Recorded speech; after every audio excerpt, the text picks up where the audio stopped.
The teenage lesbians take another win in the battle to save cinema, this time by creating another movie with dysfunctional lesbians who end up killing the ones they love. And no, I'm not talking about Yellow Jackets or Jennifer's Body. I'm talking about Bodies, Bodies, Bodies. You fucking murdered them, you freak! You're the murderer! Yeah. I knew it! I knew it! You're such a bitch! You're such a fucking bitch! I also need to state that I filmed this video pre and post a personal tragedy of mine, that tragedy being this haircut. I'm not really the most in love with it, if you can tell, but there will be some clips of me with my luscious mane and the other ones with me in this netty British cut.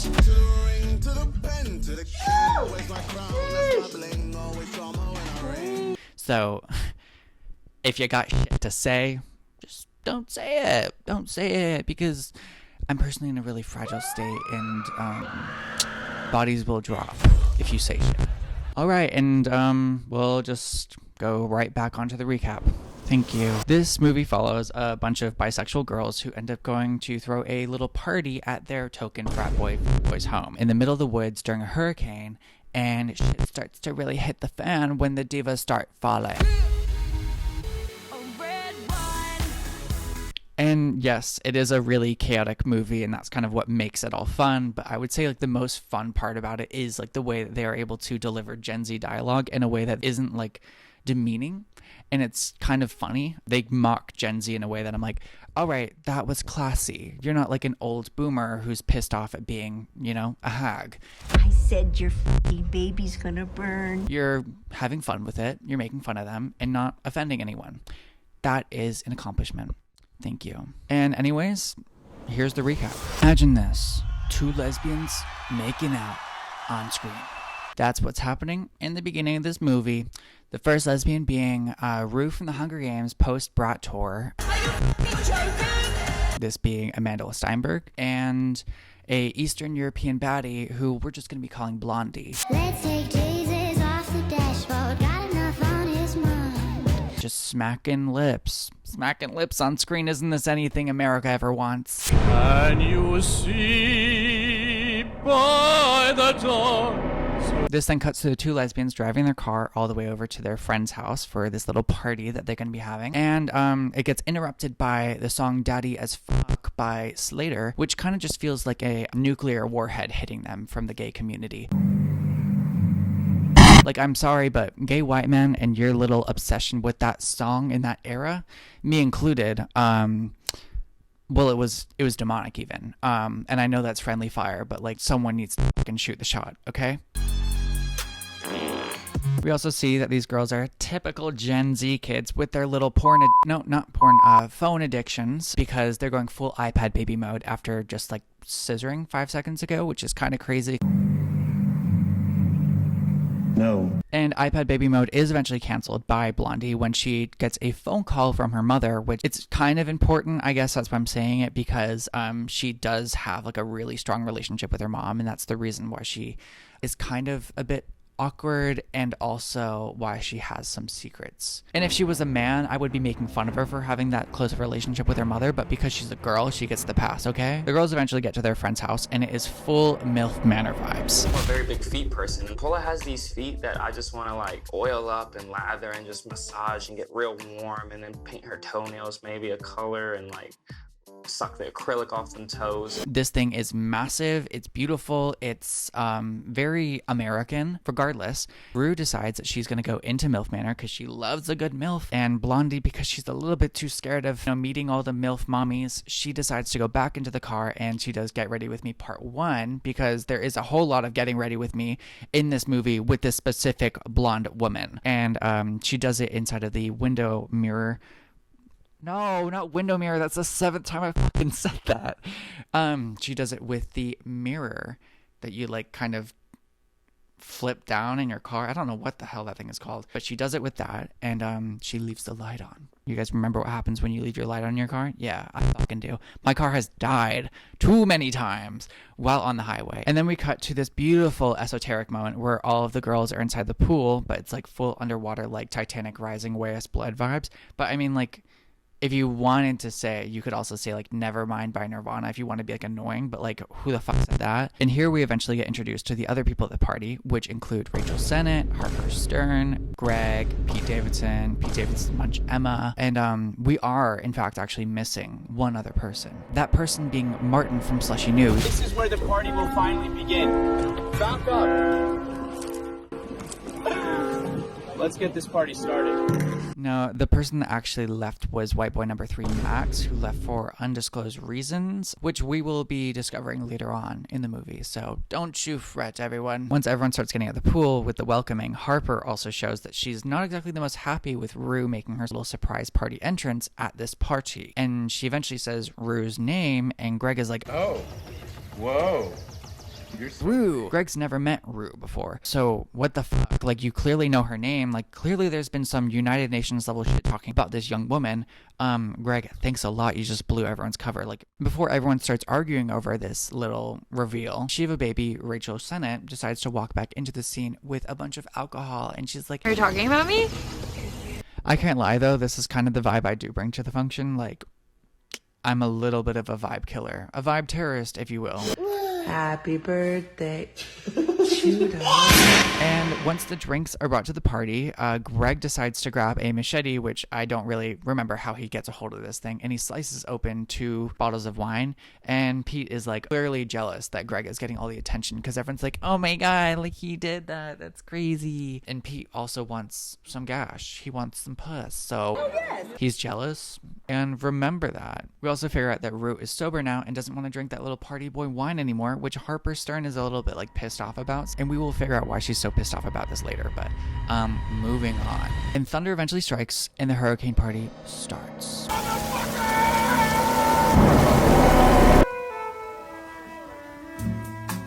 A hurricane party actually sounds like my worst nightmare, to be trapped in a room, especially this hurricane party, to be trapped inside of a MILF Manor-esque house with a bunch of annoying bisexual girls who clearly want to smash each other.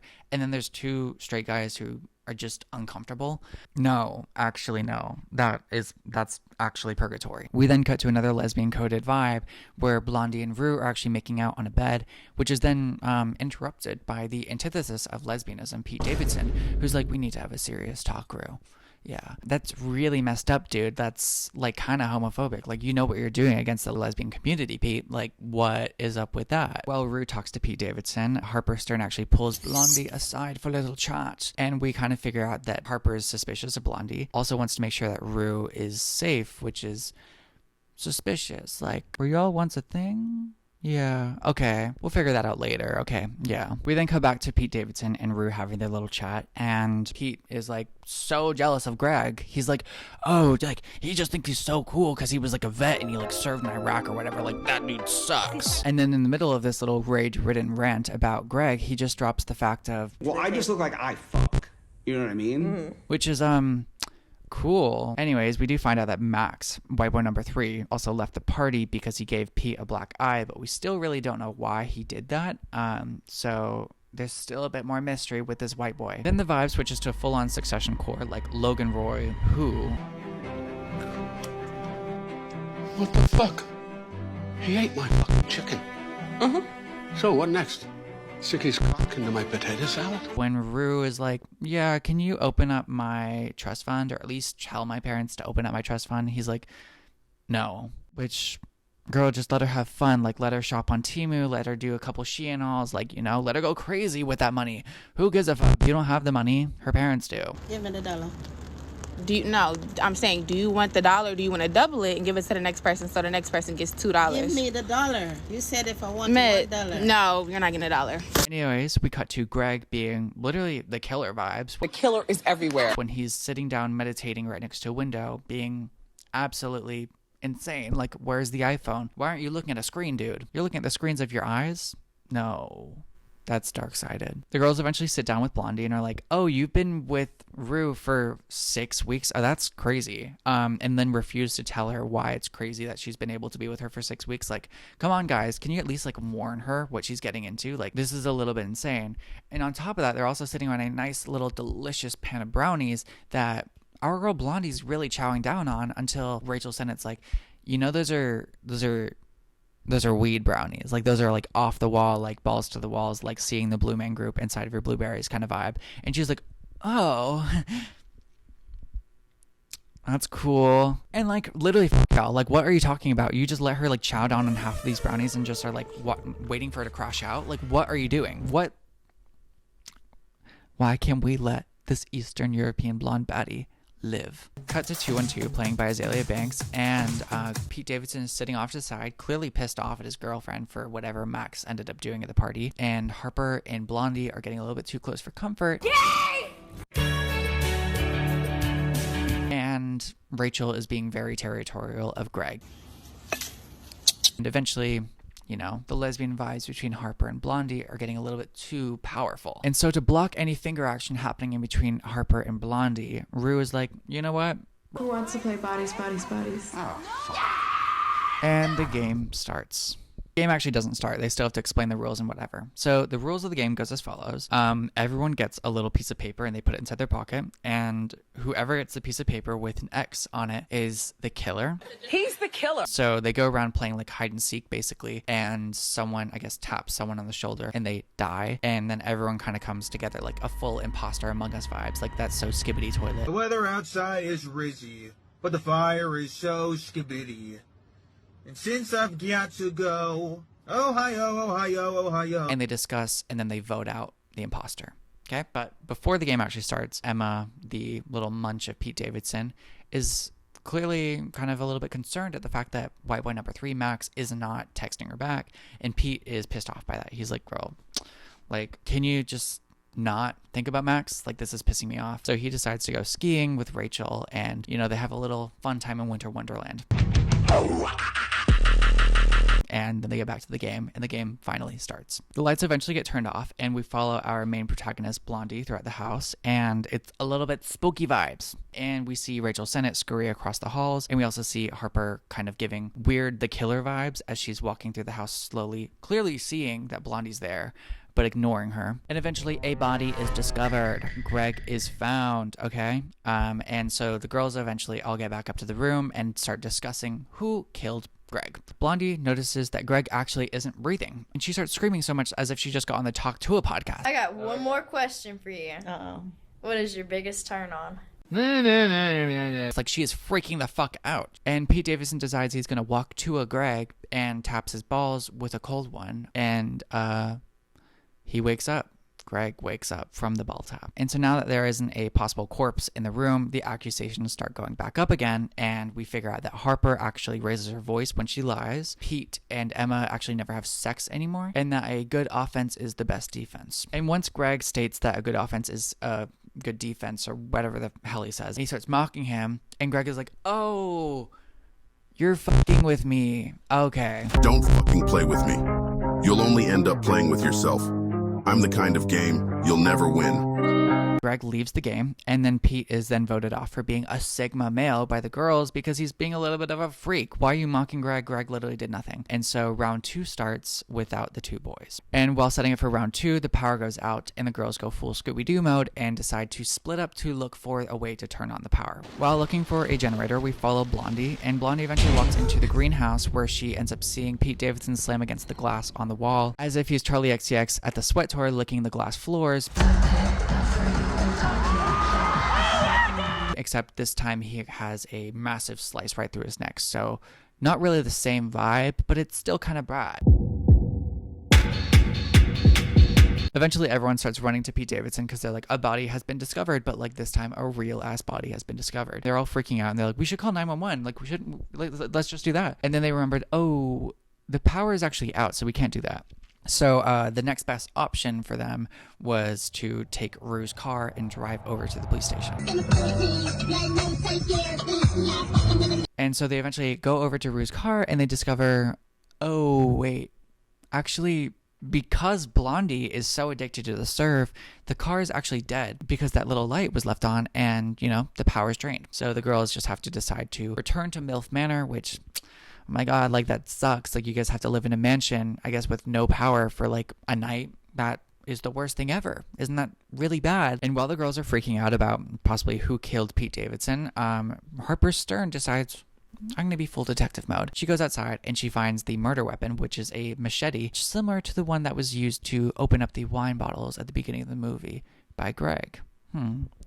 Something to think about. And just like in the game, accusations start being thrown around, and the first person to be accused of anything is Max, because Max isn't there to defend himself. And he also did end up confessing his love for Emma at the party and then having a fight with Pete. So that is kind of telling. Maybe he was the killer, okay? So white boy number 3 is the possible killer, until Harper Stern is like, no, Max wouldn't do that because he's our friend. And you know who's the real outlier? It's Greg. We don't know Greg at all. He just kind of showed up here. He's older than everyone else. And also, guess what? He's a vet. So Greg is number 1 killer until Rachel Sennett is like, but guys, like, he's really cool. Like, I've known him for like 2 weeks. And I might not know his middle name, but I do know that he is a Libra moon, which, Rachel, it is very, very cute that you are doing that. But astrology is nothing. That man is a murderer. We saw the way he was sitting on that little bench. He does not need an iPhone to get through life. There is something going on in that man's brain. So Greg is now killer number 1, and the girls are on the case. The first thing they do is go to his room, and they discover that he actually has a hurricane survival kit in the room, which is so skibbity toilet like imposter vibes. Like, say it with me, Wendy Williams. He's the killer. So after looking inside of Greg's room, the girls end up going inside of Harper's room, and they find Emma underneath the bed sheets because Emma ran away and hid after finding out that her little munch died. And so while inside of that room, Rue finds some coke, and she's like, I need that. And then Blondie finds some yellow Skims underwear that she's like, this seems like oddly familiar. I feel like I saw that when I was doing my Get Ready With Me in the car. It's weird that Jordan's underwear was also in my girlfriend's car. Like, y'all, I think the underwear's possessed and it like moved into Harper's room. Anyways, Rachel ends up finding some Xannies, and she's like, hey, Emma, like, I know what's gonna really bring up the vibe. What if we do some Xannies? Get into the little Zandemic of it all, you know? So they do some Xannies, and then they eventually decide to go on the lookout for Greg. Eventually, the girls find Greg lying down in the house gym with some red neon TikTok lights and a light therapy Timu mask on, because my guy has seasonal depression. Like, what about it? And the girls are like, that is literally the killer. That is the killer. And maybe you're right, but also maybe this is a man who's in touch with his feelings, okay? The girls eventually enter the neon red TikTok fuckboy gym, and they go full yellow jackets on his ass. They start circling him as if they're going to be doing a little jism blood ritual.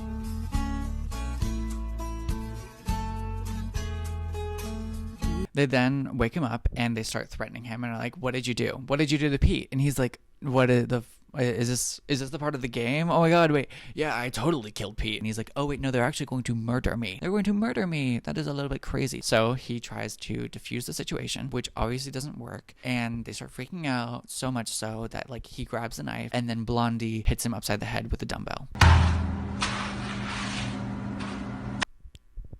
Not once, but twice. Go Blondie. Once Greg is a confirmed kill, the girls start discussing, was he actually the imposter? And Harper's like, no, he was like the only one who was like a vet. Like, he served in like Iraq or something, right? And Rachel's like, what are you talking about? He was a veterinarian's assistant. Like, the only thing he was killing was the occasional dog and maybe like my pussy, but like, that's about it. And once that bomb is dropped, everyone's like, oh, we just killed a soldier of PETA. We're fucked. And because no one can take the blame, they decide just to throw it all on Blondie, which like is fair. Like, she did do the killing, but like, yeah, I actually can't blame them for that. Like, that it's right. Like, she did kill him. And because she can't take the pressure of it all, she decides to vomit on top of herself. And Rue is like, clean that fucking shirt off. I'm not hugging you. Take it off now! So the girls eventually decide to split up. And then we cut to Blondie on Get Ready With Me Part 2, where she is deciding to wipe the blood and the puke off of her. And it's kind of cute. It's kind of cute. After Blondie eventually spews all over herself, we cut to Rue actually inside of Jordan's room, where she's like eyeing the coke that she saw earlier, and she decides, you know what, I'm gonna go skiing. I'm gonna go snowboarding. This is a winter wonderland. This is Winterfest. I'm gonna do it. So she decides to bump that. And once Rue has bumped that, she decides to confront Emma, who is crying over Pete, which like is respectable. Like, that is your boyfriend. You should be crying. And Rue is like, yeah, you might be crying now, but like, I'm crying on the inside because that was my favorite friend, actually. You didn't even know him. You actually fucking hated him. You were just dating him because you wanted to feel comfortable. And Emma's like, oh, well, that's funny because you actually were barely in his life. You were barely in his life until you needed access to your little fucking will. And then the girls eventually separate because they both bodied each other. And then we come back to Rue inside of Jordan's room, and she's once again looking for some skiing material. Like, not just a rose toy, she's looking for some skiing material. And then we cut back to Rue and Emma walking in the hallway, and they make up. They make up, and then Emma tries to make out. And Rue's like, sorry, that's not really my vibe. I'm taken. And also, I don't want to finger you. Emma's like, oh.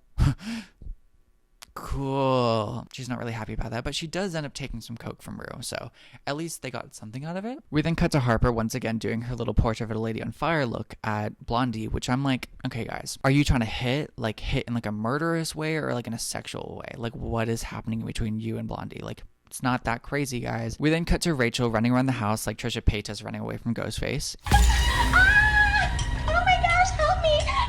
And Rachel eventually runs a little bit too hard that she eventually falls onto Emma's face. And Emma's not looking too good.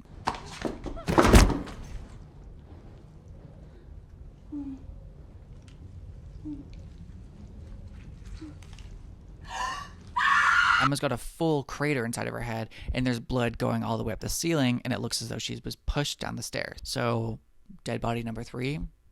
Guys, let's host a meeting. Well, eventually the girls end up meeting up inside of the downstairs room, and they have a little bit of a conference over who's the killer, where Rachel ends up proposing one of her theories, and the theory is that maybe the killer is actually following the same pattern as they did in the game. And this theory is immediately pushed down by Harper, who's like, girl, that's actually not possible, and that's not right. And then Rachel's like, all right, cool, okay. Here's my next theory. Why is Blondie wearing makeup? Okay? That is freak behavior. She's like, this bleach blonde, bad built butch body girl is literally so fucking freaky. Why are we keeping her alive? And everyone's like, oh, maybe she's the killer, actually. Wait, what? Rachel, you might be onto something. And then to go along with this theory, Harper's like, actually, I looked up the attendance of Utah State, which is the school that you said you went to, right? Well, actually, there was no record of you ever going there. So what's up with that? And also, you were the one who let the light on in the car, so we couldn't actually escape. So yeah, I think you're the murderer, Blondie. Doesn't look too good for you. And because Harper and Rachel are in agreement that, Blondie is probably the murderer, they decide to push the diva out of the MILF Manor into the hurricane, and our girl almost flies away.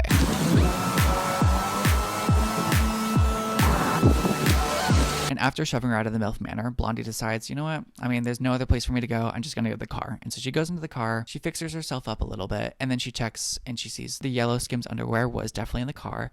And it is definitely matching Harper's underwear. They were definitely fucking. They were definitely exploring each other's caverns. They were definitely doing something unholy that the gods of this world would not want to see. And after seeing the underwear, Blondie's like, all right, I guess my story's not over. I need to go into the house and get some confirmation about this. So she decides to go to the house, and she's looking at the kitchen window, and she sees Harper holding a gun that she found inside of the drawer, which Blondie's like, oh shit, like a gun is actually kind of serious. Like, we were just dealing with a machete and a dumbbell and like a staircase, and like now we're dealing with a gun. Like, a gun's crazy. So she decides to crawl through the doggy door, which I'm like, cool. You did that awfully well. Are you one of them fuzzies though? Why the hell were you honking at me? Meow. Oh, you're a fuzzy? Once inside the house, Blondie finds the girls, and she immediately accuses Harper of having a gun, which Harper's like, all right, well, I'm going to show you that I don't have a gun by showing you that there's nothing inside my pockets. And so she unravels her pockets, and then she reveals, oh wait, she actually had the paper that has the X on it, revealing that she was the killer in the game, which Rachel's like, oh my god, according to my theory, like, you would have been the killer, and obviously you would have rejected my theory, so clearly you are the murderer. Maybe you did it. And then on top of that, they reveal that Harper was actually the last to see the body of Pete Davidson, which also reveals that maybe she's a little bit more suspicious than we ever thought. Yeah, maybe Harper is the murderer. Okay. Blondie also comes clean about only going to Utah State for a semester, and that's the reason why they don't have like any records of her actually going to the university. And she left early because, she's a mommy's girl, and her mom has borderline, which Rachel is like, oh, this is my time to shine. I've never actually said this to anyone, but I have body dysmorphia. Oh my god, shut the fuck up, Alice. And instead of this being a little beautiful kumbaya moment where the girls can just go back to being on their iPhones and play DTI, Harper's not having it. Harper's actually like, let me actually ruin the vibe. Let me be a vibe terrorist for a second there. And actually, I'm going to pull up my Glock and start aiming it at Blondie because, well, you're a liar and I'm going to call you the P word. Yeah, I'm going to call you a psychopath, okay? You freak. And then Rue tries to come to Blondie's safety, which Harper's like, well, okay. Then if you want to be on her side, then I'll just start making fun of you. You're a little coke addict. Yeah, you're a freak. And I was also there for you for all those years, and I was the reason that you got any help. So where's my thanks? And Harper reveals, oh yeah, and we also had sex in your car, like, just before this trip. So, Rue, what about that? Yeah, you're a little cheater. That's why my underwear was in your car, right? Yeah. And Blondie's like, I didn't think my theory was going to be right. Wait, are you guys actually cheating on me? And Harper just begs Blondie to just look at Rue's text. Like, you'll see that the sexorcism happened. Like, we clearly did something. We explored each other's meat ravines.